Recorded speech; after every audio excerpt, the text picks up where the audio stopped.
उसमें पाकिस्तान के 140 नामर्द बकलोल सैनिक दबकर मौत के घाट उतर गए, जिनकी आज तक लाश तक नहीं मिली। ये इतना खतरनाक ऑपरेशन है जो इससे पहले दुनिया में ना तो कभी हुआ था, ना ही किसी ने सोचा था और ना ही किसी देश के पास ऐसी टेक्नोलॉजी है। अब आपके जहन में सवाल जरूर आया होगा कि काली का इस्तेमाल हमने क्यों नहीं किया।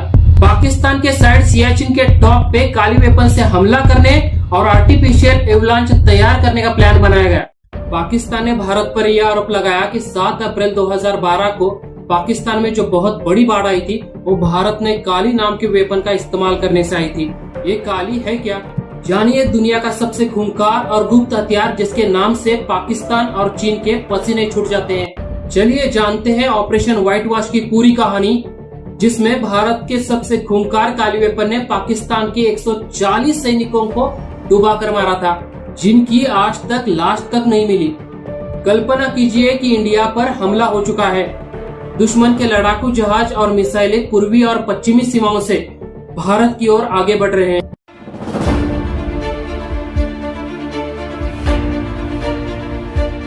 राजस्थान की सीमा पर टैंकों का एक स्क्वाड्रन हमले के लिए आगे बढ़ रहा है। समुद्री सीमा से नौसैनिक जहाजों का एक जत्था इंडिया की ओर बढ़ रहा है।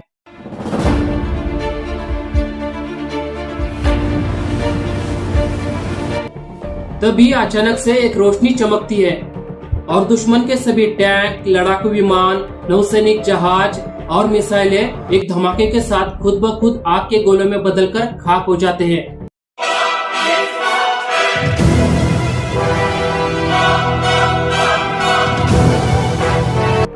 ये मैं कोई हॉलीवुड फिल्म की कल्पित कहानी नहीं सुना रहा, बल्कि ये वास्तविकता है। ये कमाल कर सकता है भारत का सीक्रेट हथियार काली अर्थात kilo ampere linear injector.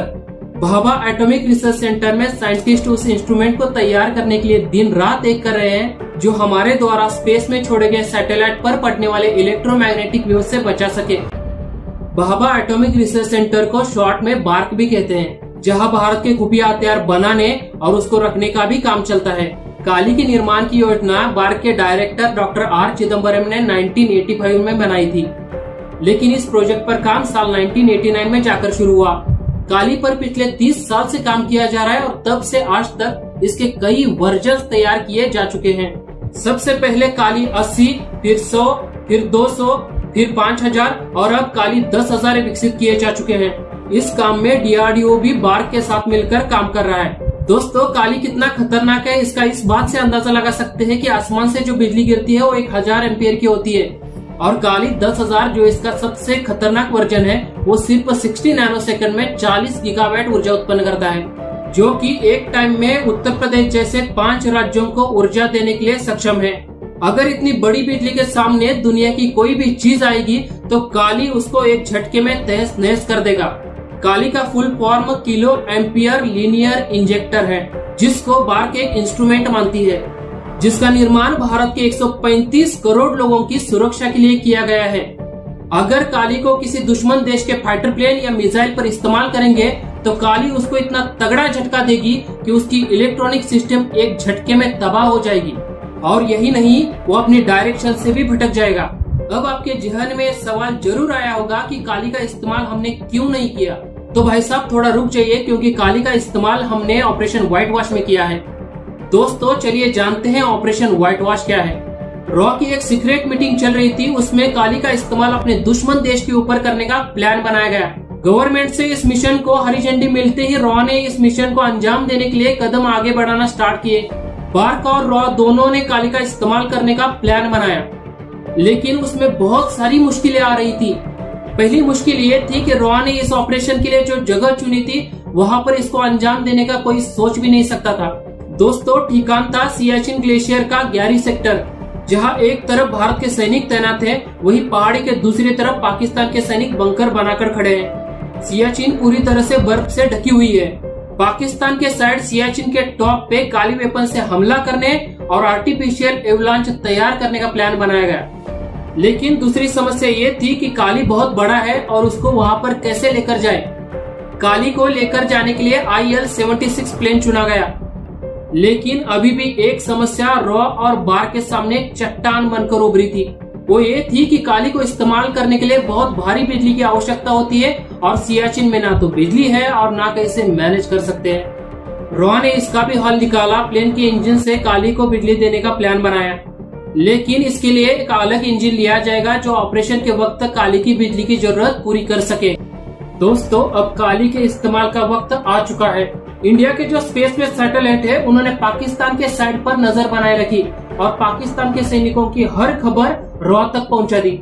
Raw का प्लान कितना खुफिया और खतरनाक था इसका इस बात से अंदाजा लगा सकते हैं कि काली को IL-76 में जहां बार का सेंटर है ट्रॉम्बे में, वहां लोड किया जाता तो किसी न किसी को शक आता। इसलिए काली को अलग प्लेन से उड़ीसा के समंदर किनारे लाया गया।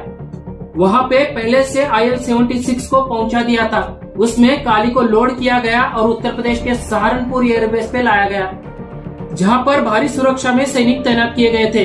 लेकिन किसी को ये नहीं पता था कि IL-76 के अंदर क्या है। सहारनपुर एयरबेस पे काली को लाने का एक ही मकसद था, उसमें दूसरे प्लेन का इंजन फिट करना जो ऑपरेशन के वक्त कैपेसिटर की मदद से काली की बिजली की जरूरत पूरी कर सके। काली को अकेले सियाचिन पर ले जाना खतरे से खाली नहीं था, इसीलिए 4 लेयर की सुरक्षा व्यवस्था बनाई गई। उसमें सबसे पहले एवेक्स को रखा गया। एवेक्स मतलब airborne warning and control system. एक विशिष्ट प्रकार का विमान होता है जिसके ऊपर रडार लगा होता है, जो 370 किलोमीटर की एरिया में किसी भी उड़ने वाले प्लेन की जानकारी कंट्रोल सिस्टम को पहुंचा देता है। इसलिए एवेक्स को सबसे पहले भेजा गया। उसके पीछे पुणे से सुखोई 30 MKI के एक दस्ते ने उड़ान भरी।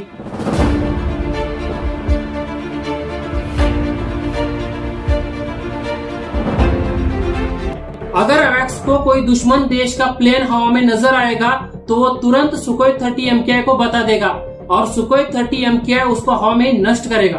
अगर ऐसा कोई सिग्नल एवेक्स ने सुखोई 30 MKI को दिया और उसके पीछे सुखोई 30 MKI उसको उड़ाने के लिए गया, लेकिन इधर IL-76 में काली है, उसको कौन बचाएगा? इसके लिए तीसरे लेयर में IL-76 के पीछे मिराज 2000 फाइटर प्लेन को लगा दिया।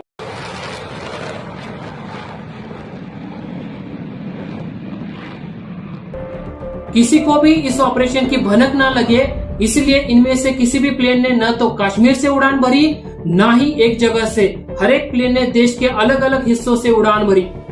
लेकिन आपको यहाँ पर जानकारी देना जरूरी है कि IL-76 के पायलट और उसमें काली को ऑपरेट करने वाले मेंबर्स को ही इस ऑपरेशन की जानकारी थी।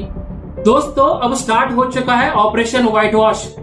तारीख 6 अप्रैल 2012 को पहले एवेक्स, फिर सुखोई 30 MKI का एक दस्ता, उसके पीछे IL-76 और आखिर में मिराज 2000 फाइटर प्लेन ने उड़ान भरी।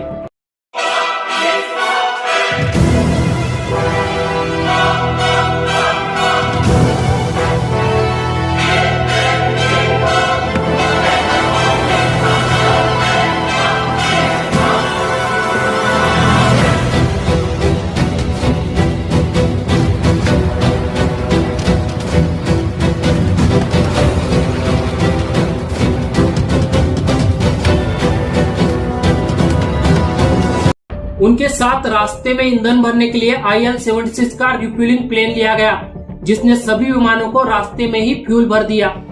ये इतना खतरनाक ऑपरेशन है जो इससे पहले दुनिया में ना तो कभी हुआ था, ना ही किसी ने सोचा था और ना ही किसी देश के पास ऐसी टेक्नोलॉजी है। उधर सियाचिन ग्लेशियर के 11 सेक्टर पे इसरो के सैटेलाइट हर एक सेकंड की जानकारी ले रहे हैं। दोस्तों, सियाचिन ग्लेशियर के 11 सेक्टर पर पहुंचने पर IL-76 दूसरे प्लेन से अलग होकर आगे बढ़ा। तारीख 7 अप्रैल 2012 सुबह के 5:40 हुए थे। IL-76 ने सही पोजीशन ली और काली ने अपने हाई पावर लेजर बीम को एक बड़े चट्टान पर छोड़ना स्टार्ट किया।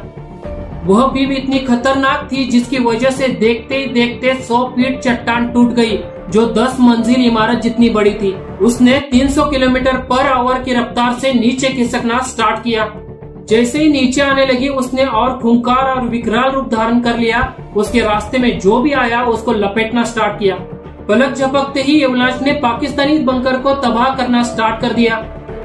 उसमें पाकिस्तान के 140 नामर्द बकलोल सैनिक दबकर मौत के घाट उतर गए, जिनकी आज तक लाश तक नहीं मिली। दोस्तों, काली ने जबरदस्त तरीके से इस ऑपरेशन को अंजाम दिया। एक खूंखार ऑपरेशन व्हाइट वॉश के नाम से जाना जाता है। दोस्तों, पाकिस्तान ने अंतर्राष्ट्रीय स्तर पर भारत पर बहुत ज्यादा प्रेशर बनाने की कोशिश की, लेकिन भारत ने उसको इनकार कर दिया। दोस्तों, हिंदुस्तान का एक गुप्त हथियार आपको कैसा लगा कमेंट करके हमें जरूर बताएं। इस वीडियो को एक लाइक करें और अपने दोस्तों के साथ भी शेयर करें। अगर चैनल पर नए हो तो ऐसी शानदार वीडियोस देखने के लिए हमारे चैनल को जरूर सब्सक्राइब करें।